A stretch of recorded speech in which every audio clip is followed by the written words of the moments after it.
The alarm blared across Space Command headquarters, cutting through the usual calm of the night shift. Commander Frank Mason jolted awake at his desk, data pads scattered around him from hours of reviewing mission reports. The emergency light bathed his office in a pulsing red glow. "Commander Mason, to the main control room immediately," the station AI announced. "Unidentified vessel detected at the edge of the solar system." Frank rushed down the corridor, his heart pounding. At 58 years old, with gray hair and deep wrinkles around his eyes, he had seen almost everything in his 30 years with Space Command. Almost. The control room buzzed with activity as officers rushed between stations. Lieutenant Samantha Wilson, the night supervisor, met him at the door. "Sir, you need to see this," she said, leading him to the main display. The screen showed a grainy image of a ship, badly damaged but still recognizable. Frank felt the blood drain from his face. "Is that—" He couldn't finish the sentence. "Yes, sir. It's the USS Dauntless. After 50 years, it's back." The Dauntless was Earth's first true interstellar vessel, sent out half a century ago to explore beyond our solar system. Communication had been lost shortly after it passed Pluto. Everyone had assumed it destroyed. "Do we have any communication?" Frank asked. Samantha nodded. "Just one message, sir. Coordinates and a phrase. We found them. They're waiting. Get me the president," Frank ordered, "and find Dr. Lisa Bennett. If the Dauntless is back, she needs to know." Dr. Lisa Bennett woke to the sound of her phone ringing. She fumbled in the dark, knocking over a glass of water before finding it. "Hello?" she answered, voice thick with sleep. "Dr. Bennett, this is Commander Mason from Space Command. We need—" "You hear immediately. It's about the Dauntless." Lisa sat bolt upright, fully awake now. "The Dauntless? My father's ship?" "Yes, it's back." Lisa's hands trembled as she dressed. Her father, Chief Science Officer Alan Bennett, had been aboard the Dauntless when it disappeared. She had been just 7 years old. Now, at 57, she was one of Earth's leading experts in exobiology, inspired by her father's work. The drive to Space Command took 30 minutes. Lisa spent every second wondering what they would find. Would her father somehow still be alive? Or would she finally learn what had happened to him? Commander Mason met her at the entrance. "Thank you for coming so quickly. Where is it? Have you made contact? Is anyone alive?" The questions tumbled out. "It's holding position just beyond Neptune's orbit. We've sent multiple messages but only received the one response. As for life signs—" He hesitated. "Our scans show something aboard, but the readings don't match any human biological patterns we know." Lisa followed him into a conference room where several others waited. A tall man with muscular arms and a scar running down his left cheek stood as they entered. "Dr. Bennett, this is Eric Powell, our best space engineer," Frank said. "Good to meet you," Eric said, nodding. "Though I wish it were under different circumstances." A dark-haired woman stood next. "Olivia Martinez, xenolinguist. I've studied your father's work extensively." The last person to stand was a man in military uniform. "Captain John Harris," he introduced himself. "I'll be leading the recovery team." "Recovery team?" Lisa asked. Frank gestured for everyone to sit. "We're sending you all to the Dauntless. We need to know what happened, what that message means, and if there's any technology or information aboard that could pose a threat to Earth." "When do we leave?" Lisa asked. 2 hours. The ship Horizon is being prepped now." Lisa felt her chest tighten. After 50 years of questions, she might finally get answers. The Horizon was small compared to most modern ships, but it was fast. Captain Harris guided them efficiently through final preparations. "This isn't a research mission," he reminded them. "We get in, gather information, and get out. The Dauntless could be dangerous." "That ship has answers I've waited a lifetime for," Lisa responded. "I'm not leaving until I find them." The journey to the Dauntless took 3 days. Lisa barely slept. She spent hours reviewing old mission logs and looking at photos of her father. "You really think we'll find survivors?" Eric asked, joining her in the small mess hall. "I don't know," Lisa admitted. "But something brought that ship back after 50 years. When they finally approached the Dauntless, the sight took their breath away. The once proud vessel was scarred and broken. Huge sections of the hull were missing, exposing internal chambers. Strange blue-green material seemed to grow along some of the damaged areas. "What is that?" Olivia asked, pointing to the organic-looking growth. "I don't know," Lisa answered. "But it's not from Earth." Captain Harris maneuvered the horizon alongside the Dauntless. As they prepared to dock, strange energy readings appeared on their sensors. "The ship is powering up," Eric called out. "Something's happening." A pulse of blue energy swept out from the Dauntless, washing over their smaller vessel. All systems flickered momentarily. "Everyone okay?" Harris asked, checking his controls. "Look," Olivia pointed at the main screen where a message now appeared. "Welcome home, explorers. Prepare for transmission." The ship's AI voice suddenly spoke. "Incoming transmission from the Dauntless." The screen flickered, and an image appeared. It wasn't human. The being had grayish skin with faint luminescent patterns. Its eyes were large and completely black. "We have waited," the being said in perfect English. "The navigator will guide you. The path is open." The transmission cut off abruptly. "Navigator?" Eric asked. "What navigator?" Lisa felt a chill run down her spine. "We need to board that ship." They suited up in protective gear, not knowing what environment awaited them. Captain Harris led the way, weapon ready. The docking tube extended between ships and they crossed into the Dauntless. Inside, emergency lights cast a dim glow. The air was breathable but stale. Strange symbols had been carved into the walls, nothing like any human language. "This way," Lisa said, heading toward the bridge. She knew the ship's layout from studying the original plans countless times. The bridge was transformed. The organic growth was thicker here, pulsing with faint light. Computer screens displayed star charts of regions far beyond mapped space. "Look at this," Olivia called, examining a console. "These aren't our star systems. This is a different galaxy entirely." Eric accessed the ship's logs. Most data is corrupted, but the captain's personal log is intact. The screen lit up with the face of Captain Susan Miller, looking much older than her official photos. "Final log entry," she said, her eyes tired but excited. "We've been shown the truth. The Varians found us drifting after the accident. They've taught us so much. The universe is more wonderful and terrible than we ever imagined. Navigator Clark has volunteered for the procedure. If it works, he'll return to Earth with the knowledge they need. The key is in Cargo Bay 3. Earth must be prepared. They're waiting for us." The log ended. "Who's Navigator Clark?" Harris asked. A noise from the corridor made them all turn. Lisa was the first to step out, following the sound to a side room. Inside, a single stasis pod hummed quietly. Through the frosted glass, they could see the outline of a human figure. "This is William Clark," Lisa said, reading the nameplate. The navigator mentioned in the log.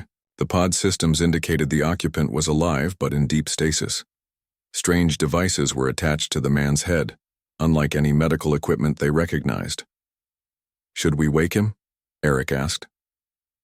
Before anyone could answer, the ship trembled around them. New lights activated and a path of illuminated floor panels led away from the room. "I think," Lisa said slowly, "the ship wants to show us something." They followed the lighted path to Cargo Bay 3. The massive door opened automatically as they approached. Inside, suspended in a field of energy, floated an object unlike anything they had ever seen. Part machine, part organic material, it pulsed with inner light and shifted its form subtly as they watched. "The key," Lisa whispered. "The key to what?" As if in answer, the object produced a holographic display showing Earth, then expanding outward to reveal stars, galaxies, and finally pathways connecting them, roads between the stars that shouldn't exist. Captain Harris touched his communication device. "Mason, we found something. Something big." Far away on Earth, Commander Frank Mason received the message and looked out his window at the night sky. He couldn't help but feel that everything was about to change. Humanity's greatest journey was about to begin. The team stood around the mysterious object floating in Cargo Bay 3, its surface shifting between solid metal and something that looked alive. No one dared touch it. We should take it back to Earth, Captain Harris said, hand resting on his weapon. Olivia shook her head.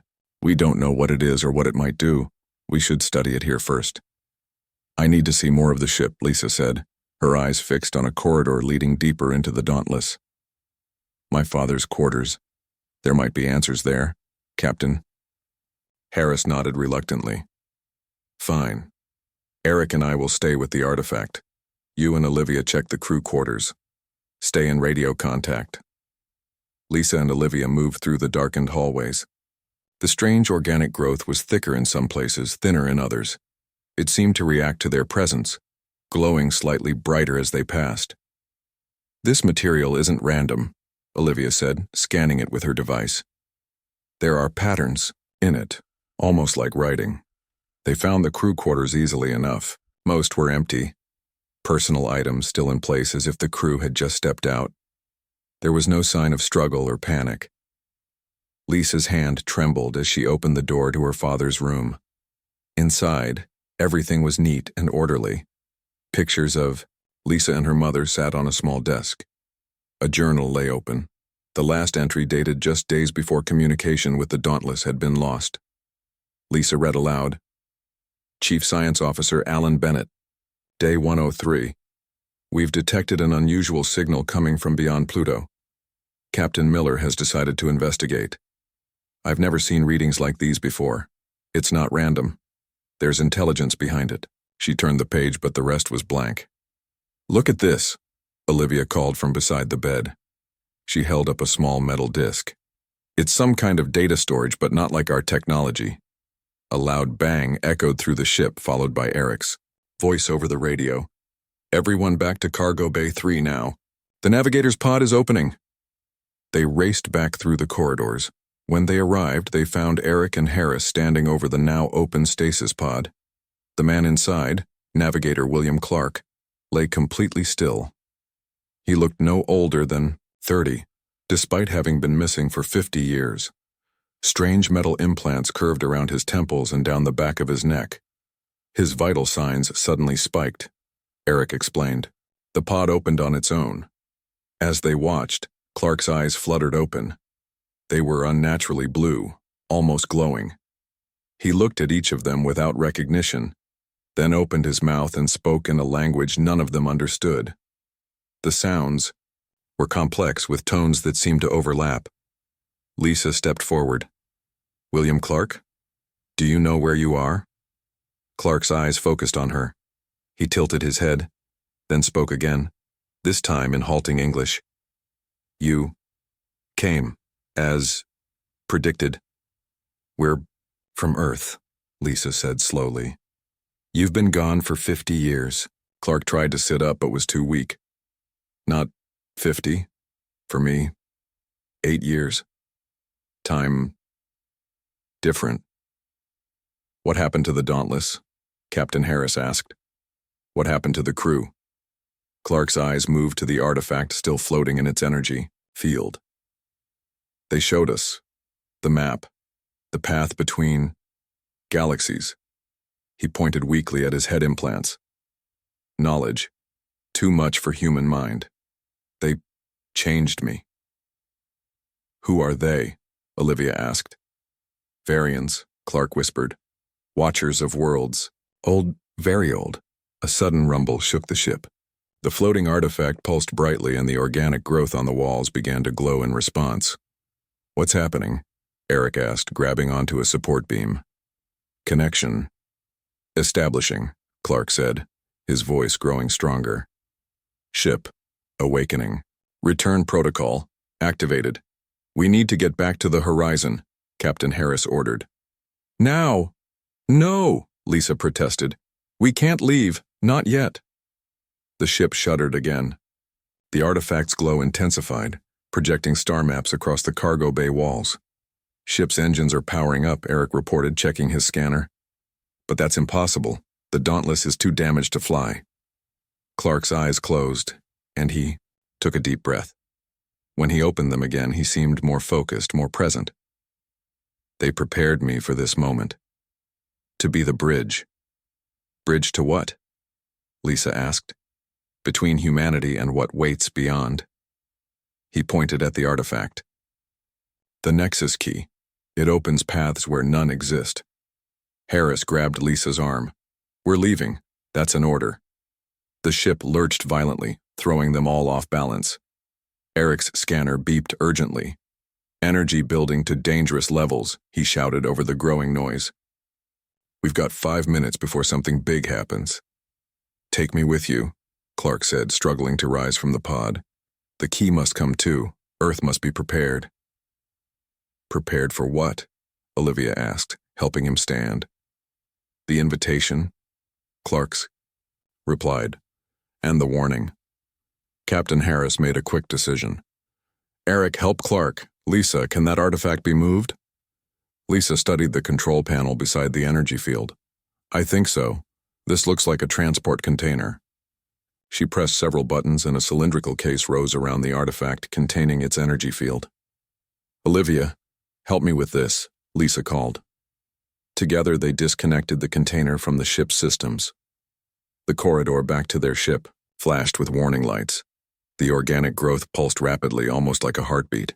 They moved as quickly as they could, supporting Clark between them and dragging the heavy container with the artifact. When they reached the horizon, Eric rushed to the cockpit to prepare for emergency departure. The rest helped secure Clark and the artifact for transport. The Dauntless is changing, Olivia said, looking at scanner readings. The organic material is spreading, restructuring the ship. Through the viewport, they could see sections of the old ship realigning, damaged parts, falling away as new structures formed. It was like watching evolution in fast motion. Get us out of here, Harris ordered Eric. The horizon detached from the Dauntless and pulled away just as a blue-green energy field enveloped the old ship. The field pulsed once, twice, then collapsed inward, and the Dauntless vanished. Where did it go? Lisa gasped. It's still there, Eric said, checking sensors. But different. Our instruments can barely detect it now. In the medical bay, Clark lay on an examination table. His breathing was steadier now, but the implants in his head occasionally glowed with the same blue-green light they had seen on the Dauntless. I have much to tell you, he said when Lisa checked on him. About what waits for humanity. About what we are meant to become. What about my father? Lisa asked. Was he on the ship? Is he alive? Clark looked at her with eyes that seemed to see past her. Your father understood first, he volunteered. His mind travels the paths now, learning what we need to know. I don't understand, Lisa said. You will, Clark promised. When we reach Earth, everything will change. The greatest journey is just beginning. As the horizon sped back toward Earth, the container holding the Nexus key hummed quietly in the cargo hold. Inside, the artifact continued to shift and change, as if it were alive and aware, waiting. The horizon approached Earth 5 days after leaving the Dauntless. During that time, navigator William Clark grew stronger. The strange implants in his head occasionally glowed, especially when he slept. Lisa spent hours with him, asking questions about her father and the missing crew. Your father was brave, Clark told her. When the Varians first contacted us, many were afraid. But Alan saw the opportunity. What exactly are these Varians? Lisa asked. Clark's unnaturally blue eyes seemed to look through her, rather than at her. They are watchers. They have studied life across many galaxies for millions of years. They collect and preserve. Preserve what? Knowledge, life forms, cultures that would otherwise be lost. Clark touched the implants at his temple. They gave me this so I could understand. Human minds aren't built to comprehend what they showed us. Earth appeared on their view screens, a blue marble against the blackness of space. Commander Frank Mason had arranged for their ship to dock at the secure orbital platform rather than at the public spaceport. Remember, Captain Harris told the team, everything about the Dauntless is classified. Say nothing to anyone without clearance. A medical team waited to take Clark to a secure facility. Scientists in protective suits carefully moved the container. With the Nexus key, Security officers kept everyone else away. Commander Mason greeted them as they exited the ship. "Dr. Bennett, I need your report immediately. The President is waiting." "Commander," Lisa said, "we need to be careful with Clark and the artifact. We don't fully understand them yet. That's why they're being taken to separate secure facilities," Mason assured her. "Now, please come with me." The President was a tall woman with silver hair and sharp eyes that missed nothing. She listened carefully as the team reported their findings. "So this navigator Clark claims that aliens called Varians have been watching humanity for centuries?" she asked when they finished. "Yes, Madam President," Captain Harris confirmed. "And, according to him, they've invited us to join something called the Galactic Concord. An invitation that comes with a warning," Olivia added. The President frowned. "What kind of warning?" Lisa spoke up. "Clark hasn't been entirely clear about that. He says his mind is still adjusting to all the knowledge the Varians gave him." "How convenient," the President said dryly.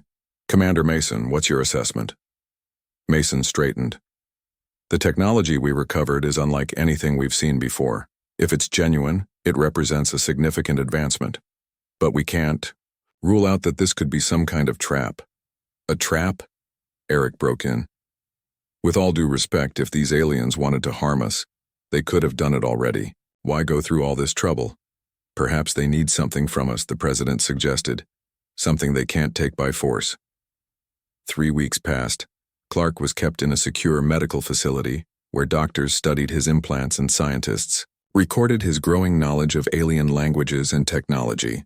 The Nexus key was moved to a research lab deep beneath the Rocky Mountains, where Eric and a team of engineers tried to understand how it worked. Lisa divided her time between analyzing the biological samples from the Dauntless and visiting Clark. With each day, he seemed more lucid, more human, though sometimes he would stare into space and speak in languages no one understood.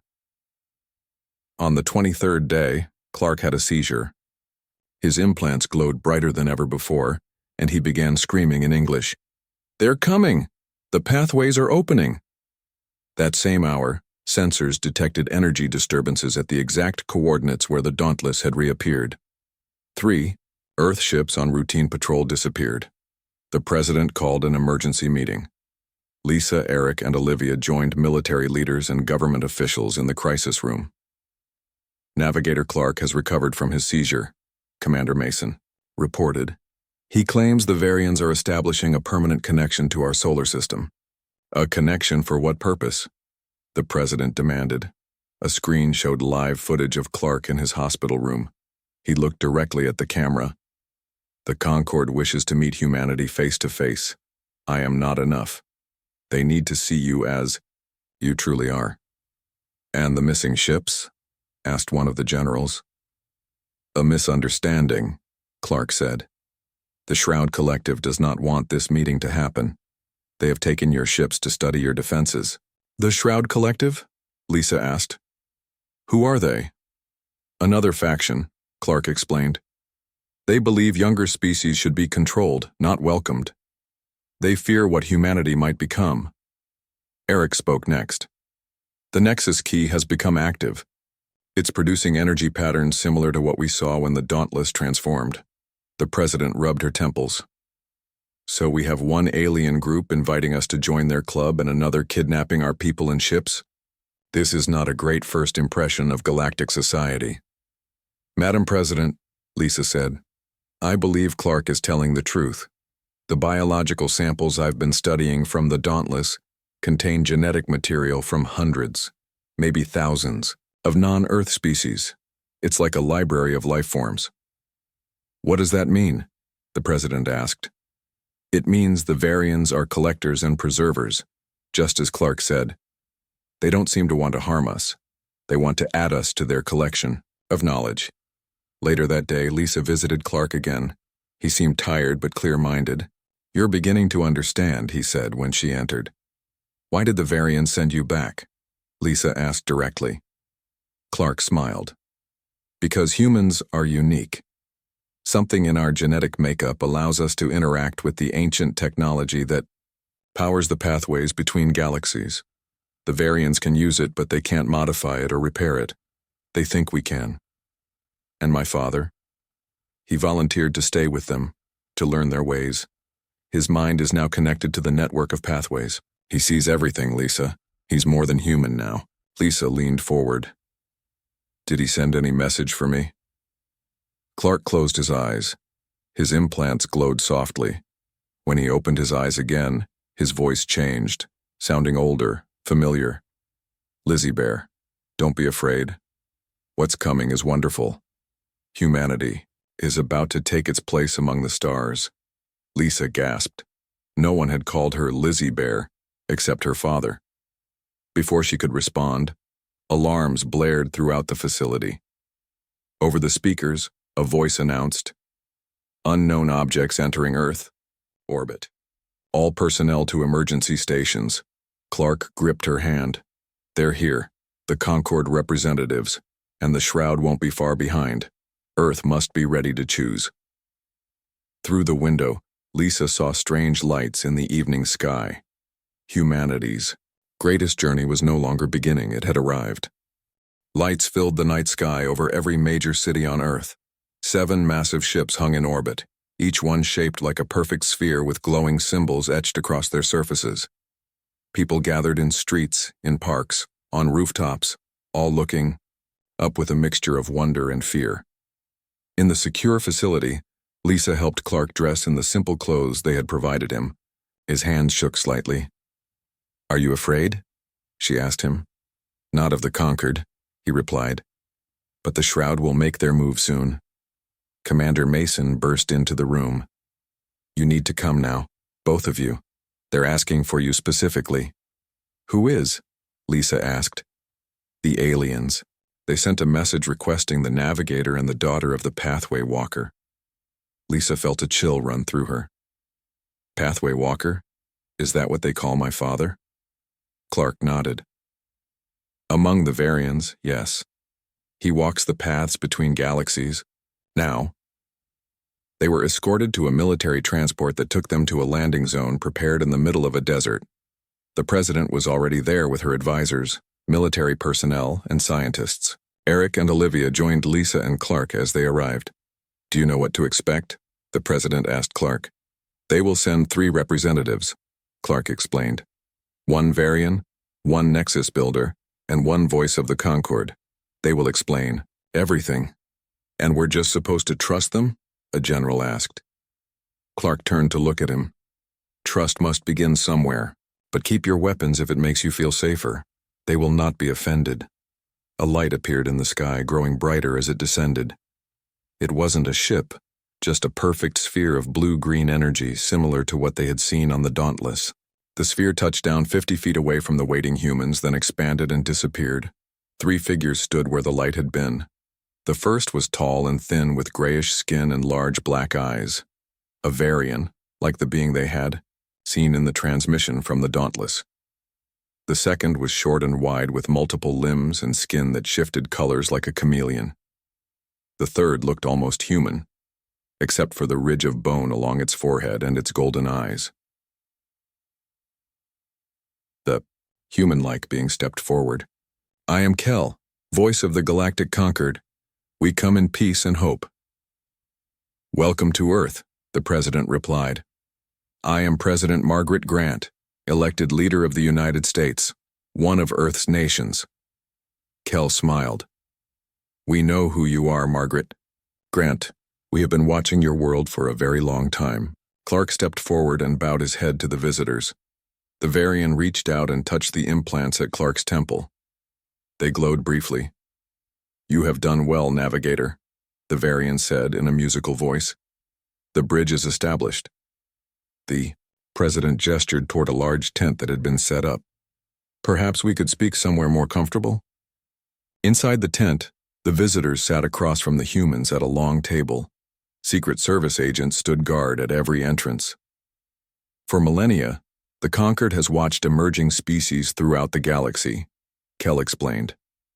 "When a species reaches a certain level of development, we make contact." "Why now?" the president asked. "Why not 10 years ago or 50 years in the future?" The short, multi-limbed being, the Nexus Builder, spoke in a deep, rumbling voice. The timing is not our choice alone. The ancient network awakens on its own schedule. It called to your ship 50 years ago. The Dauntless was no accident, the Varian added. It was guided to us. We have been preparing you ever since. Lisa leaned forward. Preparing us for what? The three visitors exchanged glances. Then Kel spoke again. There is a crisis coming. The pathways between galaxies are failing. The ancient network that allows travel and communication across vast distances is breaking down. What does that have to do with us? Commander Mason asked. The Varian turned to look at Lisa. Your father discovered the truth. Human DNA contains sequences that match the control systems of the ancient network. You were seeded here by the forerunners who built the network. Seeded? Eric repeated. You mean humans didn't evolve naturally? On Earth? You evolved here, the Nexus builder clarified, but from genetic material placed by the forerunners billions of years ago. Many species throughout the galaxy share this history. The president looked skeptical. Even if that's true, what do you want from us now? Kel spread his hands. We need your help to repair the network. Only those with forerunner genetic markers can truly interact with the pathways. The Shroud Collective knows this too. That's why they took your ships, to study your people, to find those with the strongest connection. They won't ask for volunteers, Clark added. They'll take what they want. A soldier rushed into the tent and whispered urgently to Commander Mason. Mason's face paled. Madam President, he said, we've detected multiple objects entering the solar system. They're on an intercept course with the conquered vessels. The Varian stood. The Shroud has come. We must act quickly. What exactly do you need from us? Lisa asked. The Nexus key. Your people recovered must be activated properly, the Nexus builder explained. It can create a stable gateway here in your solar system, a pathway that cannot be used by the Shroud. And that will protect Earth? The president asked. It will do more than that, Kel said. It will make Earth a crucial point in the network. The Conquered would recognize your world not as a junior member but as equals. Your unique connection to the Forerunners makes you too valuable to ignore. Outside, the sky lit up as energy weapons fired in orbit. The Shroud had engaged the Conquered. Ships. We need to get to the Nexus key, Clark said urgently. I can activate it, but I'll need help. Lisa, your father's genetic marker is strong in you. You must assist me. The president looked from the aliens to Lisa and Clark, then to the sky where the battle had begun. She made her decision. Get them to the research facility. Now, as they rushed to the waiting aircraft, Lisa caught sight of a familiar blue-green light in the night sky. It wasn't a weapon or a ship. It was a pattern, like the pathways Clark had described, becoming visible as the barriers between dimensions thinned. The network is responding to the conflict, Clark explained, following her gaze. It senses the Forerunner DNA nearby. Lisa felt a strange pulling sensation, as if something was calling to her from across an unimaginable distance. Somehow she knew it was her father. Will I see him again? She asked Clark as they boarded the aircraft. If we succeed, Clark said, everyone will see what your father has become.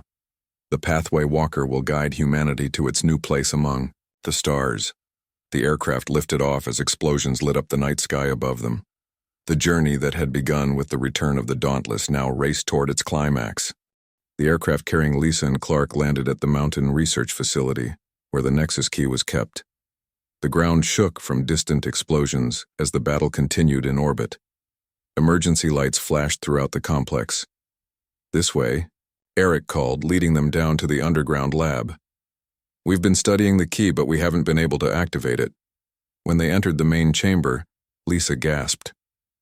The Nexus key had changed since they brought it from the Dauntless.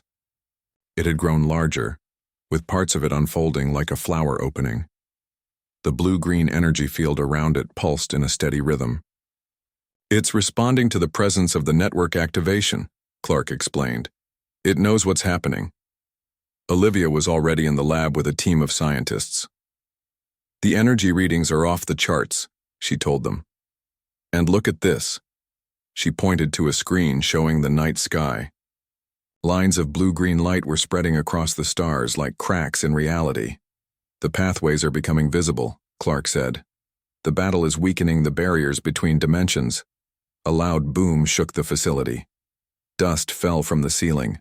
The shroud has landed forces on Earth, Eric said, checking a communication device. They're heading this way. We need to activate the key now, Clark insisted. He approached the floating artifact and placed his hands near it, not quite touching. Lisa, I need you here with me. Lisa joined him beside the key. What do I do? Think of your father. The genetic connection between you will help stabilize the pathway. Lisa closed her eyes. She pictured her father as she remembered him, tall and kind with laughing eyes. Then she pictured him as he might be now, walking the paths between stars. Clark began speaking in a language she didn't understand, the sounds complex and musical. The implants in his head glowed brightly. The Nexus key responded, pulsing in rhythm with his words. Something's happening, Olivia called out. On her screen, the lines of light in the sky were converging toward their location. The key suddenly expanded, its inner parts spinning faster. A beam of energy shot from it to Lisa, enveloping her in light. She felt no pain, only a strange connection, as if she were suddenly aware of countless minds across vast distances. Dad? She whispered. A voice answered in her mind. I'm here, Lizzie Bear.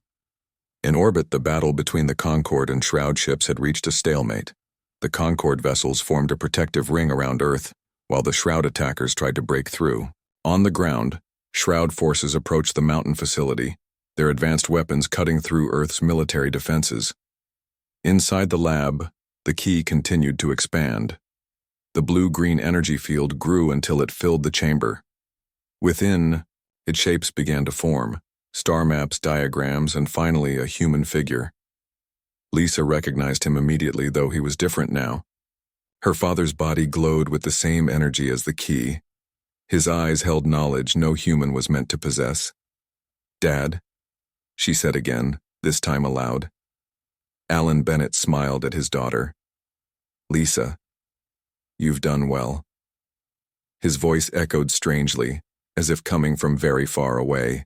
Is that really you? She asked. Part of me. I exist mainly in the network now. The variants helped me transcend physical form so I could learn the pathways. Now I can help Earth take its rightful place. The building shook again, closer this time. The Shroud forces are inside the perimeter, Eric reported. 10 minutes at most before they reach us. We don't have much time, Alan said. His glowing form turned to Clark. Navigator, the final sequence. Clark nodded and placed his hands directly on the key. It flared brightly, and the energy field extended outward through the walls of the facility. On screens around the lab, they watched as the beam of energy shot up into the sky. It connected with the Concorde ships, then spread outward, forming a massive dome of light over the entire planet. What's happening? Lisa asked. The shield pathway, her father explained. It will protect Earth while the gateway stabilizes. The Shroud forces that had landed were now frozen in place, caught in the energy field. In orbit, their ships were pushed back, unable to penetrate the dome. Now for the final step, Alan said.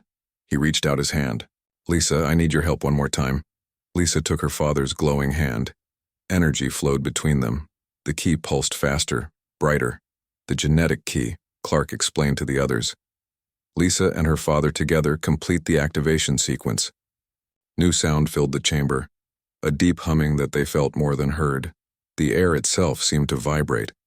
Then, with a flash that temporarily blinded everyone, the key transformed. It expanded into a massive ring of energy, a doorway large enough for a ship to pass through. When their vision cleared, they saw that the doorway showed not the other side of the room, but a different place entirely. A vast space station surrounding a star that glowed with impossible colors. The central hub of the Galactic Concorde, Alan explained, now permanently connected to Earth. The dome of energy protecting Earth shifted, becoming less visible, but remaining in place. The Shroud ships retreated, unable to fight against the fully activated network. Hours later, the president stood before the energy gateway with representatives from nations around the world. The three Concord representatives stood opposite them. With the gateway established, Earth is now recognized as a senior member of the Galactic Concord, Kell announced. Your unique connection to the Forerunners makes you valuable allies. And the Shroud? The president asked. They have withdrawn for now, the Varian said. But they will return. They fear what humanity might become. And what might that be? Asked the president. Alan Bennett's glowing form appeared beside the gateway. Guardians of the pathways, inheritors of the Forerunner legacy, the genetic code within humans allows us to repair and even improve the ancient network. The journey ahead will not be easy, Kell warned. Many in the Concord still doubt that such a young species is ready for this responsibility. We'll prove. Ourselves, Lisa said firmly. In the days that followed, ships from Earth ventured through the gateway to the central hub. The 3 Earth vessels captured by the Shroud were recovered, their crews shaken but alive. Scientists from hundreds of worlds came to Earth to study human DNA and its connection to the Forerunners. 1 month after the gateway opened, the Dauntless reappeared in Earth orbit, fully transformed and repaired. Its hull now bore the same, glowing symbols as the Varian ships. It is a gift, Alan explained to Lisa as they stood in the observation deck of the orbital station. The first of Earth's new fleet. Ships that can travel the pathways between galaxies.